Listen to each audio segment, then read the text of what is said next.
Okay, special run number 3, part number 3, and I've had a very long day and I also have the hiccups. Special run number 3's name is Thingvellir. He's based off of one of the most insane, beautiful national parks and I've ever seen, and it looks so pretty. It looks like a scene from How to Train Your Dragon. It looks exactly like that, probably because How to Train Your Dragon based it a little bit off of this national park. I gotta get through this with a straight face.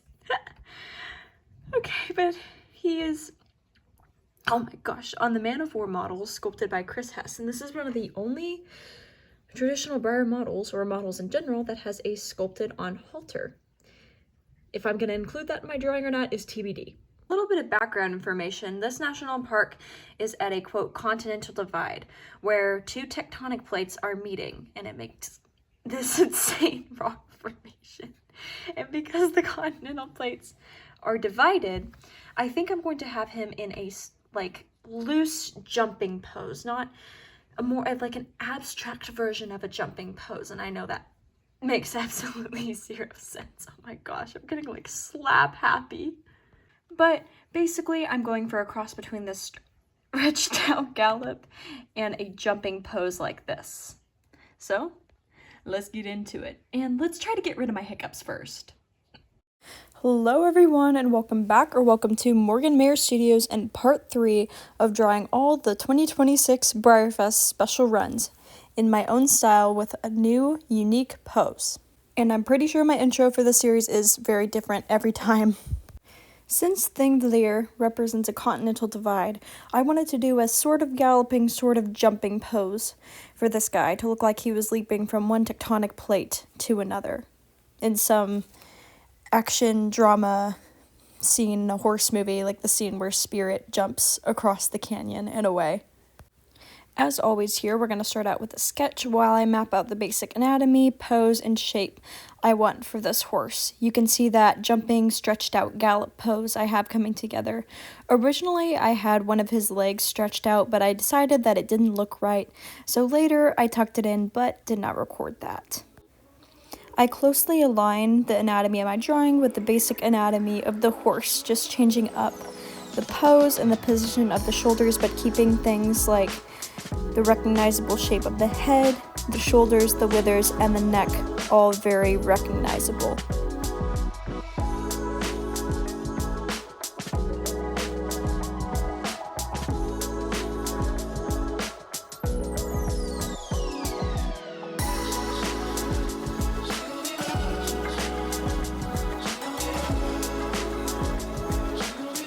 Once I have the basic shape and anatomy done, then I'm going to start on some small, gentle detailing, but not going to go too crazy since I will have to erase or very much lighten it up later. Some details I'm going to add here include the eye, a little bit of the bone and musculature in the face, some muscles in the neck, and some muscles in the shoulders and front legs. And that halter, of course.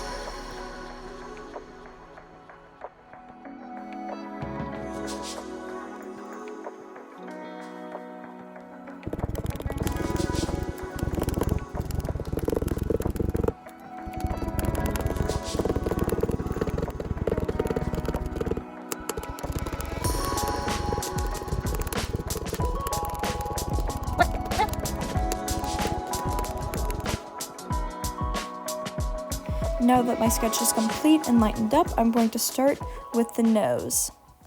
To add pinking to the nose, I very lightly sketch in where I want the slightly darker shaded areas to be, and then I'll take my Q-tip and finger and then smudge it all out.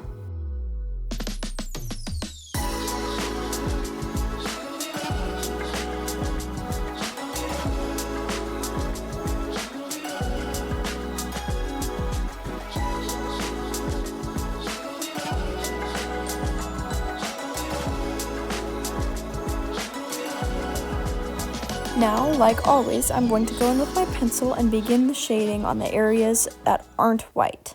To match the gray Grollo color of Thingvellir, I go slightly dark, especially in some areas that are darker, but not so dark that he looks like he would be more of a bay color. After practice with drawing in pencil like this, it'll eventually become natural being able to tell which shade would represent which kind of color.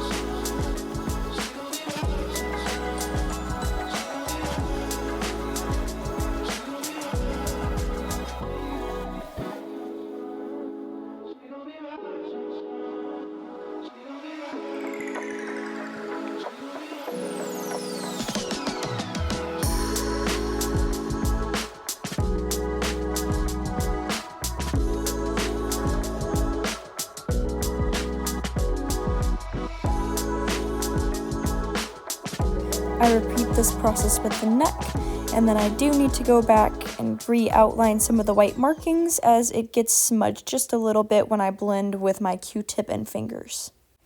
And then after I finish up cleaning up some of these white markings and then adding some of my own interpretation, since the top of his neck was covered by his mane, so I did have to make up what I thought these white markings would look like.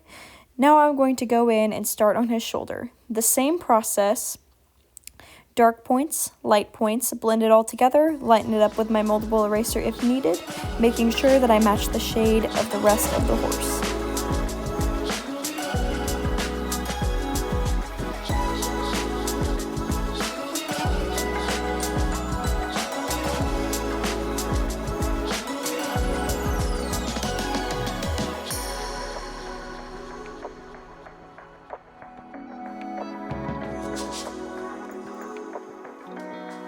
For his stockings, I want to make sure that they are noticeably darker than the rest of his coat. His stockings also go up a little bit high, in my opinion. They go up slightly past his knee and up into that little forearm area close to his chestnut. And later, I'm going to add in his little tiger stripes. I love little tiger stripes when they have those leg stripes. I will be honest, since I was so busy in the making of this guy, there was a lot of his process that I forgot to record, so I did my best, and I hope that it's still enjoyable. For his leg stripes, I'm going to do some zigzags that are the same tones as his cannons, and then I'm going to slightly blend it out and then reshape them just a little bit if I need to. A lot of him might look a little jagged right now, like the shading in his white markings, but it will all come together beautifully with the hair detailing, because that will help cover up a little bit of the mistakes and a little bit of the strange, unwanted textures.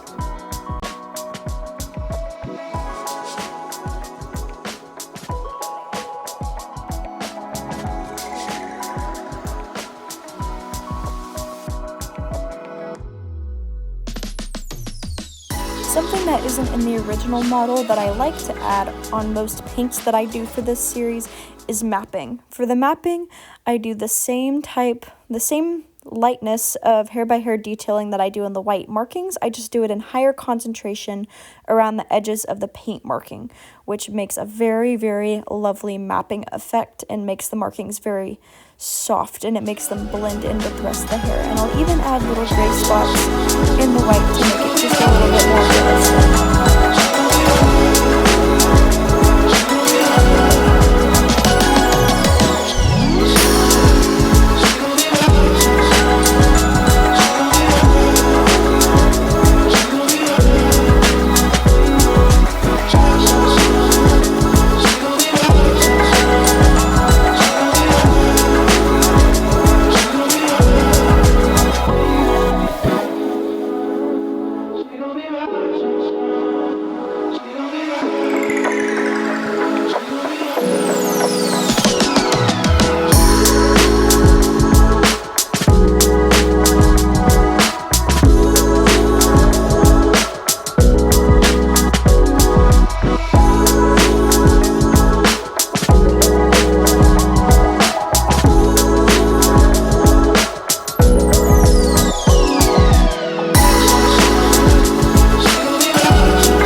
Forgot to record, honestly, a lot of him in the end, because this week I got very, very, very busy with all my schoolwork, and he was left untouched, and that's also why this video is so late and why I'm like, I think 2, maybe 3 releases behind now.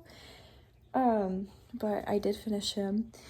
There was one night I stayed up like late finishing his mane because I was like, I gotta get it done, I gotta get it done, I gotta get it done. Like something woke up inside me and I got that drive when I got him done. I did not record any of it and I'm really, really sorry for that. But anyways, I hope you guys enjoyed and I hope I gave some good tips. And just like that, after a very long 2 weeks, Thingvellir is done. I hope you guys really like him, and I hope you guys were happy with this video, even though, your girl forgot to record a lot of it. But I think he turned out super cool, and I'm super excited to do the mare in full set and the red deer. Thank you for watching, and bye-bye!